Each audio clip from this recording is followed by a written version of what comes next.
Bonjour, bienvenue pour une nouvelle vidéo, cette fois-ci pour vous présenter la figurine numéro 14 de la collection Street Fighter de chez Altaïa, avec le personnage de Akuma. Akuma, ou dans d'autres langues, enfin dans d'autres versions, il s'appelle Gookie. Moi j'ai toujours connu sous le nom de Akuma. Voilà, personnage que j'attendais depuis un petit temps. Là, il avait en plus un peu de retard, donc là je vais faire un petit zoom dessus. Il y a marqué avis au lecteur pour des raisons étrangères à l'éditeur. La périodicité de cette collection va passer temporairement à toutes les 3 semaines au lieu de 2 semaines. Après, ce que j'ai entendu dire sur les réseaux, c'est que visiblement avec le coronavirus, il y a beaucoup plus de difficultés pour obtenir les figurines, et il y a certaines figurines ou certaines collections qui ont carrément arrêté leur production temporairement chez les buralistes ou voilà. Donc là, celle-là devait sortir normalement il y a à peu près 4 semaines, donc si je me rappelle bien, 3 ou 4 semaines. Et comment dire, je pense que ça va sans doute continuer. En plus, j'attends une autre figurine de chez Eagle Moss. Je vois qu'ils ont à peu près le même type de problème. Voilà, donc je sais que la plupart des figurines vont sortir sur un laps de temps plus espacé, et il y en a certaines collections qui sont temporairement arrêtées. Donc voilà le personnage de Akuma, qui est le maître. Oh non, c'est pas le maître, c'est le frère du maître je crois qu'il s'appelait Guken, si je dis pas de bêtises.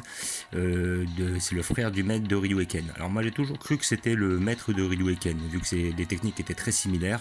J'ai pensé que c'était vraiment leur maître. Mais non, c'est le frère du maître. Et après, il y en a certains qui disent que ça pourrait être le père de Ryu. Donc dans certaines versions, notamment certains jeux vidéo, ils prétendent que Akuma est le père de Ryu. Voilà.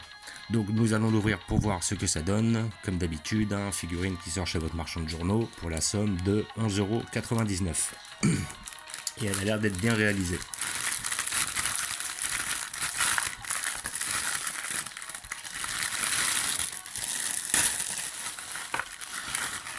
Et toujours le petit fascicule pour accompagner cette figurine, qui a l'air d'être bien réalisé. Donc là on va nous parler un peu du personnage de Akuma. Je vais montrer ce que signifie Dweller, un gars de pointeur, mon ancêtre vous avez des connaissances et des pouvoirs. Alors oui, également appelé l'ogre du combat. Je regarde s'il précise quelque chose. Un spécialiste, ils ont sauvé qu'un combat. Jen, expert. Mais celui qui a le plus affronté Akuma est Ryu. Ce dernier partage d'ailleurs un sombre lien avec l'ogre du combat. Donc un sombre lien, est-ce qu'il pourrait avoir un lien de parenté? Voilà, donc je ne vais pas le lire devant vous. Peut-être que dans une prochaine vidéo, je parlerai un petit peu. Voilà, un savoir interdit obscur. Guken, donc le maître de Ryuken et Akuma passèrent maître dans l'art du Hansatsuken. Mais cette arme martiale était à double tranchant, car ses techniques les plus puissantes pouvaient corrompre le combattant qui souhaitait les acquérir. Nana, ouais. Voilà, donc Akuma, ok. Bon, voilà, je relirai ça plus en détail. Donc là, on a la première version dans Super Street Fighter 2 Turbo de Akuma. La version de Akuma dans Street Fighter 2 Alpha, ici présent. Et là, dans Street Fighter 3. Le Akuma. Voilà, donc date de naissance inconnue, taille 1m78, poids 90 kg. Donc comme d'habitude, vous avez le petit poster qui va avec, et qui est franchement pas mal. C'est un beau petit poster, hein. À chaque fois, hein, ils font des belles choses. Ah là, on peut voir les 2 statues de Nioh, si je me dis pas de bêtises. Ces 2 statues sont très représentatives au Japon. Voilà, c'est sur un art ancestral qui peut tuer les gens. Voilà, donc technique principale, le Hadoken flamboyant, donc la version du Hadoken de Ryu et Ken. Là aussi le Zenkaku Hadoken, c'est-à-dire la possibilité de faire un Hadoken en l'air. L'attaque au 1000 impact, je ne sais pas ce que c'est. La ruine céleste non plus.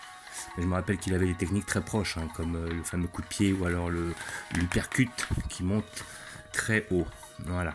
Et là, il nous parle de Street Fighter 3, les nouvelles générations, dont nous aurons sans doute des personnages par la suite. Et je ne sais pas si je les ferai.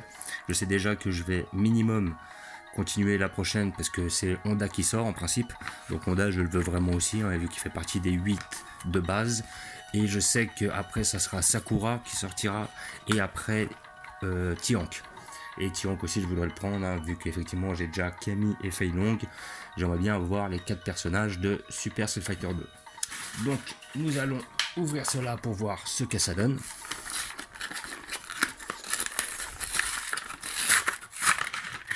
Voilà. Alors, la figurine a l'air d'être propre, hein, sincèrement. Le voilà, notre Akuma. Nous allons le voir de plus près. Alors, franchement, le visage est bien fait. Bon, il a une petite coupe de cheveux à la hawaïenne. Donc voilà, on voit aussi le collier qu'il a autour du cou. C'est quelque chose qu'on fait beaucoup à Hawaï en général. Moi, je trouve que vraiment dans le style, il y ressemble. Voilà, donc les muscles sont bien faits, la tête est bien faite, le personnage est bien réalisé. Il est assez simple, il n'y a pas à dire. Donc on est quand même sur une figurine à 11,99 €, mais en tout cas, il n'est pas raté. Il y a quand même un peu de détails. Voilà, comme vous pouvez voir, les pieds sont bien faits. Bon, le dos est normal. Rien de spécial à dire. Voilà, après la petite ceinture là, qu'on dirait des tresses, j'ai l'impression que c'est une corde.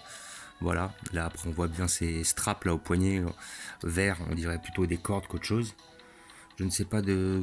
Alors j'ai l'impression qu'il a le design des premiers Street Fighter, effectivement. Hein. Dans sa première apparition dans Super Street Fighter 2 Turbo, c'était un peu le style qu'il avait. Donc on voit bien effectivement ses muscles ressortir au milieu. Vraiment c'est un beau perso, hein. Franchement il est nickel, il est super bien fait.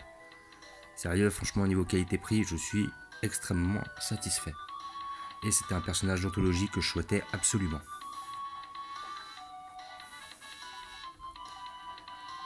Franchement, il est propre et le visage, comme vous pouvez voir, est bien fait.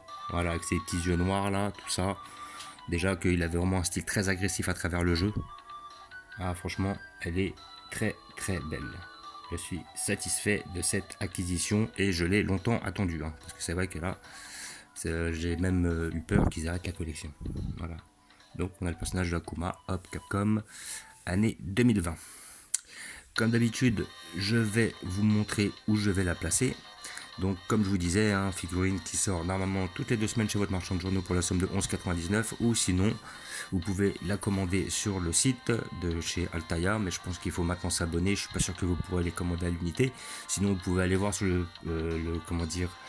le site journaux.fr. Ils font des figurines à la vente. Par contre vous paierez 4 € de frais de port, mais vous pouvez les avoir assez facilement, s'ils les ont en stock toujours, mais ils précisent s'ils ont le stock ou s'ils l'ont pas. Et exceptionnellement, cette collection ressortira toutes les 3 semaines jusqu'à nouvel ordre. Hein. Moi je pense que c'est un rapport direct avec le coronavirus, tout en sachant que beaucoup de figurines viennent de Chine, et beaucoup de figurines que je prends, hein, que ce soit les Dragon Ball Z, les Eagle Moss, les Street Fighter, je sais que ça vient de Chine. Voilà. Et même si Eagle Moss est une collection anglaise, c'est pas eux qui produisent. Ils doivent sous-traiter, à mon avis, hein, en Chine, et puis après ils les reçoivent et ils les stockent chez eux en Angleterre, et après ils les envoient dans toute l'Europe. Je pense que c'est comme ça que ça doit se passer. Je suis pas sûr qu'il y ait des dépôts Eagle Moss en France. Voilà, donc je vais vous montrer où je vais la placer, car j'ai déjà prévu une place à cet effet.